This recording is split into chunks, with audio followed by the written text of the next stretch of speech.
Do you see this right here? You see how it says quantity remaining 10? This means that you're going to be able to get your hands on the brand new legendary archer commander Emperor Qin Shi Huang for free in an event coming later this month. And not only that, but you can also get Bai Qi for free as well. So today I'm going to show you not only how to unlock both of these commanders for free, but we're going to go over everything that's coming in these events later this month. So make sure you stick around. But first, what's going on, guys? Cheers. Now, as you guys know, I am a partner and creator with Rise of Kingdoms, which means they support a few videos on the channel every single month, just like this one. But the most important support comes from you guys dropping a thumbs up down below and subscribing if you want more breaking news for Rise of Kingdoms. Now, if you missed my last two videos, we went in depth covering the skills for the brand new legendary archer commanders Emperor Qin Shi Huang and also C.R.E.A.M the first. So if you missed those videos, check them out on the channel. We're not going to go over the skills today. We're going to be covering just the events. First, let's go over the Qin Ascendancy event series. As you can see here, or I guess maybe you can't because I'm in the way, we have the sign in spoils off on the left. Now you can ignore the dates on the bottom here. These events are going to show up in your event calendar when they are live later this month. But the sign in spoils event is a 7-day login event where every single day that you log in, you get your hands on some free goodies. Day 1 is just some speed ups, building and research, kind of boring. But day 2, you get a gold key, and 10, I think these are called Jade Scrolls, and we're going to revisit this in just a moment because it is relevant to part of this event. Day 3, training and healing speed ups. Day 4, gold star and more of these scrolls. Day 5, 200 free gems, a gathering speed bonus for 8 hours. Day 6, a random teleport and a 4-hour 25% troop expansion. And then day 7, you get to choose the legendary commander that you get to unlock for free. So of course we have Bai Qi. If you guys have him, great, you could pick somebody else. If you don't have him, then this is a great time to get your hands on him. But unfortunately in this reveal video, they don't actually show us the different choices that we have, so I don't know who else you can pick. Now, I don't think Emperor Qin is going to be in this event because otherwise they probably would have said so, although who knows, maybe he will be. If I had to speculate though, I would say that there's probably other Wheel of Fortune commanders that you can get from this pick one option. And if you don't have Bai Qi and you don't have Liu Che, then I would say probably start with Liu Che. I feel like he might be a better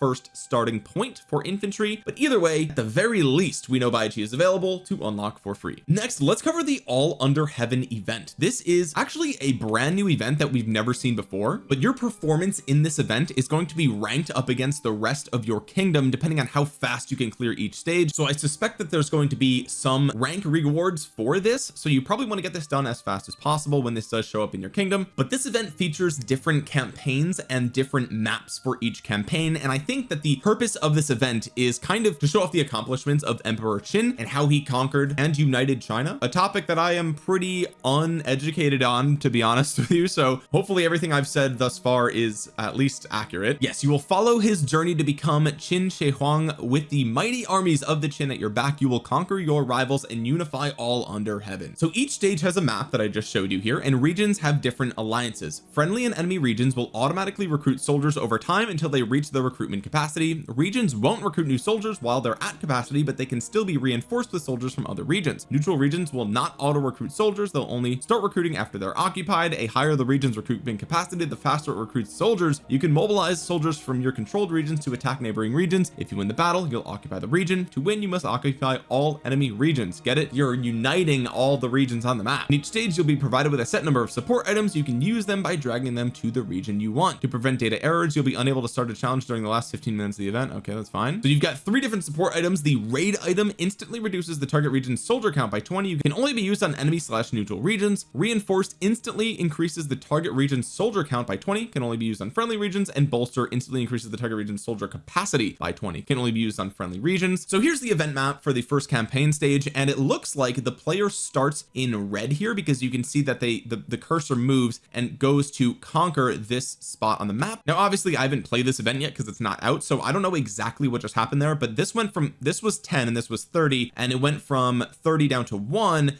and this went to 20. It says prioritize capitalizing high capacity regions to recruit soldiers faster. So I wonder if the number on the bottom is the total capacity or if the number on the top is the total capacity. I'd be willing to bet it's the number on the bottom, right? Because it says to prioritize high capacity regions, and 35 is the biggest number on the map here, so it would make sense that you would prioritize grabbing that one here. So as you can see, we go ahead and we, I suppose, conquer them, and the enemy was, I suppose, in purple here attempting to conquer this region as well. And so I'm interested to see how this is going to work. I've played other games in the past on mobile that are similar to what this looks like, if I'm not mistaken, so we'll have to wait and see. Next we have cash rules everything around me, obviously a reference to the Wu-Tang Clan, and here it looks like you collect the different currencies of all the different regions and you kind of unite them or combine them into this coin here, and when you obtain these coins, these ancient coins, there are different rewards that you can get. So you can get some number of those jade slips, as they're called. I thought they were jade scrolls, my apologies, but you would get, when you acquire this coin, you'll get some number of jade slips, or you'll be able to get some number of resources, gems,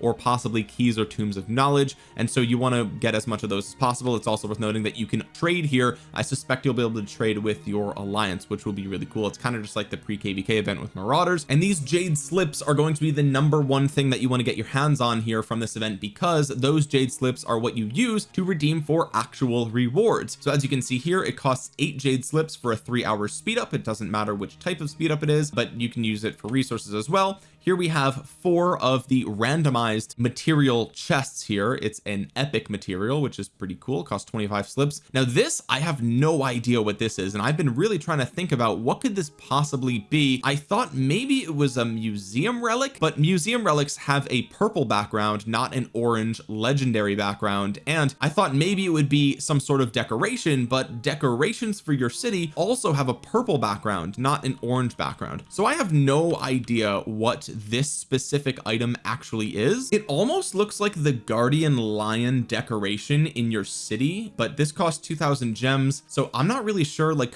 is that it? I don't think it is. It's close. It's definitely close, but I don't think it is. It's also facing the wrong direction, so I have no idea what this actually is, guys. Maybe this is like a special event item, but also there's only one. You can only get one of this, so I don't know. Maybe this is a placeholder item because this says details are subject to the official update in game. Really not sure, but the number one thing that you can get your hands on is of course the Emperor Qin sculptures. Okay, so you can get 10 of these, which means you can summon Emperor Qin for free just by participating in this event. Now you're going to need 300 jade slips, so you probably want to prioritize this first, at least. That's my opinion, or what I assume would be the best way to spend stuff here. But it's also worth noting that this mystery item is worth 50 jade slips. So what could this be that it is literally more valuable than a legendary commander sculpture? I mean, you could see that the decoration is also worth 50 slips. Maybe this is a placeholder for some city skin or something. I don't know. Next up, we have the 7k gem event. It is confirmed. It is coming back. We have Let There Be Moonlight. Again, you can ignore the dates here. It will show up in your event calendar, but this is the fan favorite event that has 25 different levels and tiers of rewards as you're collecting the lunar lanterns here, and one of the rewards in the 7,000 gem track is the Hanggu Pass city skin. This is a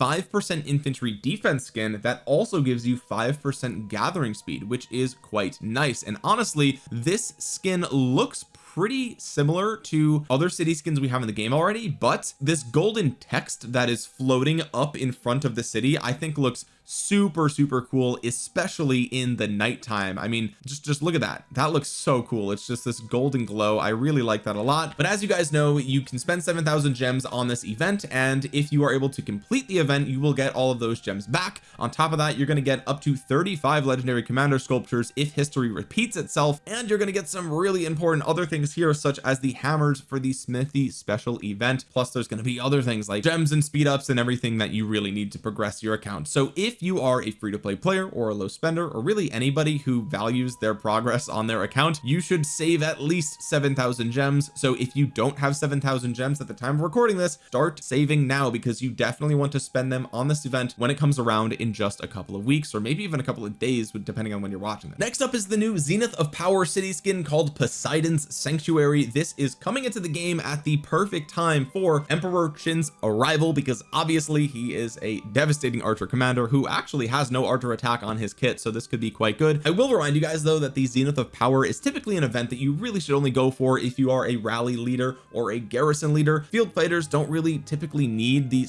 extra stats here on these skins. Of course it would be nice, but it requires so many resources and speed ups to actually win these events typically that it's not even worth trying unless you know you can get it. But the animation here for the skin looks absolutely gorgeous. There's just this heavenly glow at the top there of that trident, which looks awesome, and I really like how the water is just floating around the city. It looks freaking incredible. Here we also have the avatar frame, and the animation on that looks fantastic as well. So there's that. Also, there is the Poseidon's name plaque right here as well, so that is pretty cool. Next up, we have the Smithy specials event. This event has come around before. This is a decent way to get your hands on some blueprints, and I think you can also get materials here as well. I don't remember, it's been a while since this event came around. We also have the classics Race Against Time, and the Melon market event is making a return. So here you can of course collect some number of melons every single day, and you will have a selling price, and you can also steal melons from others in your alliance. This is a fan favorite event because you can get a ton of different resources from the melon market event, so definitely make sure you're logging in every day, checking your melon prices, and logging into your farms as well if you have farm accounts. This is a fantastic way. It sort of doubles your chances at getting a decent price here. If your main has a bad price but your farm has a good price, you just sell everything on your farm, and that's the way to go. We also have the Fisherman's Fortune event, where you can get your hands on some nice goodies like I think materials and legendary commander sculptures. And that's going to do it for all of the events coming later this month. Next, let's go over some changes that are coming to the game with this update. First, we have a change to the length of KVK seasons. So previously we would have an 84-day cycle, we have a 10-day sign up phase, we have a 6-day Eve of the Crusade phase, then we have 50 days in the Lost Kingdom, there's a 2-day review, and then a 16-day intermission before the next sign up. Now we have an 11-day sign up phase, and the 6 days for Eve of the Crusade goes right into the Lost Kingdom timeline. And this is what we talked about in the update video where they kind of revealed this. Now we can see it visually. We know that the Eve of the Crusade, so Marauders and encampments and all that stuff, is going to happen in the Lost Kingdom once you get in on the map. We'll have to wait and see if people like that. Obviously, if you want faster KVK seasons, then this is a fantastic change for you. If you were the type of player that would really like to spread out on your home kingdom map and really make the most of Marauders and encampments, this could definitely nerf the amount of progress and the amount of rewards you might be able to get from that. So we'll have to wait and see. Maybe they've jacked up the spawn rate or something like that. Maybe it'll be easier to chain because you'll have all Marauders in a smaller area. Who knows? We'll have to wait and see. But all in all, I'm interested to see how this works. But they've also, as you can see behind my head here, they've completely chopped off the last 16 days. So all in all, a 21-day reduction in time. So we're going to be able to get into KVKs a lot faster and just reduce that downtime, which is pretty good. I mean, 21 days, that's 3 weeks. That is 3 weeks of farming, 3 weeks of doing nothing, 3 weeks of waiting that you've just ditched, so that way you can get back in the Lost Kingdom, get back to the fights. I think that's a pretty good thing. Now, they also already announced that they have changed the second stage of the Past Glory. So previously they just announced that you would be donating speed ups, and that left the community wondering if it would be what kind of speed ups and how would that actually work. And now we have our answer. So previously stage 2 involved killing a bunch of barbarians and doing a bunch of forts, and now we instead just donate our speed ups in order to make progress. So here you can see that you can either donate building speed ups or research speed ups. Now, it doesn't show any healing speed ups, it doesn't show any training speed ups, so I'm wondering, is it just that you can't donate them here, or is it the case that this demo account that they're showing simply does not have any? I have no idea, but what we do know for sure is that a 10-minute building speed up will give you 10 progress towards the Past Glory event bar here. Okay, and it takes 350 of this building progress to actually get a chest here. Okay, so for those of you that have been playing the game for a very long time like myself, you probably do have a lot of building speed ups just sitting around and research speed ups sitting around. So definitely interesting, although I wonder how this is going to affect the long-term speed up economy in the game. You know, 2 years from now, are we still gonna have extra speed ups just lying around?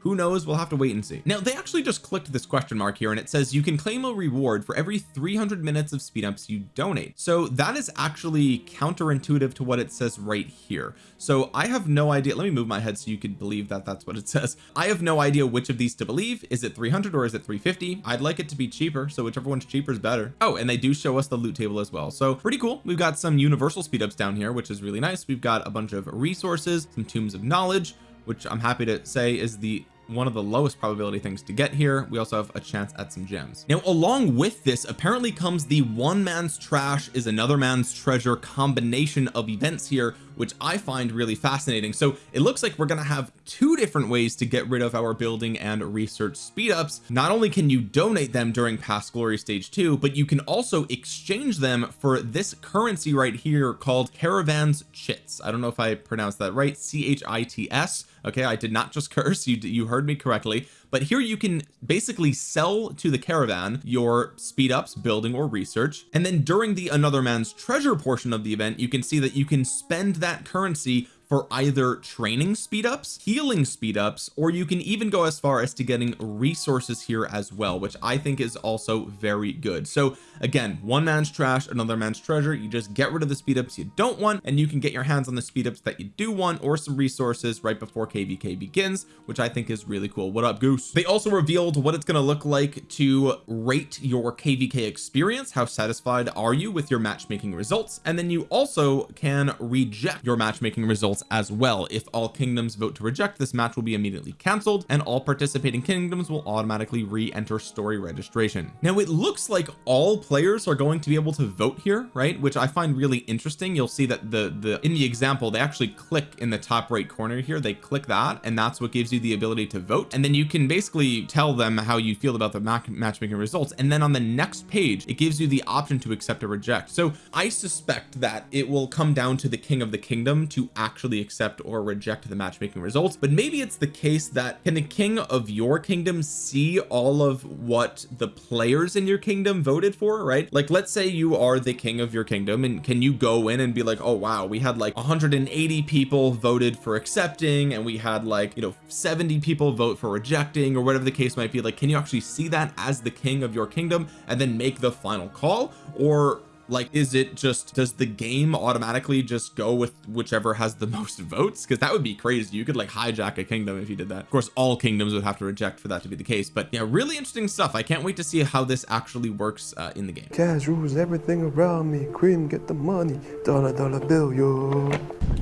Anyway, guys, that's going to do it for today's video. If you made it all the way to the end of the video, make sure you drop a thumbs up on it. Really helps out the channel a ton. It helps get this video out to the YouTube algorithm so other Rise of Kingdoms players might see it. And while you're down there, consider subscribing to the channel and clicking the bell to be notified the next time I upload a Rise of Kingdoms video so you don't miss any more breaking news. And comment down below your thoughts on these events. Are you excited to be able to get your hands on Bai Qi for free, as well as Emperor Qin? And what do you think that legendary item was that you could get with 50 jade slips? I couldn't figure it out, but it looks like an ancient lion. I don't know. Let me know what your predictions are down below, or if you literally know what it is and I'm just stupid and I couldn't figure it out. I don't know. And finally, if you want more content from me, go ahead and check out this second channel down below. Subscribe over there, it's greatly appreciated, and follow me over on Twitch so that way you don't miss the next time that I go live. With that being said, guys, thank you so much for watching. This has been Omniarch. I will talk to you guys again soon. Peace.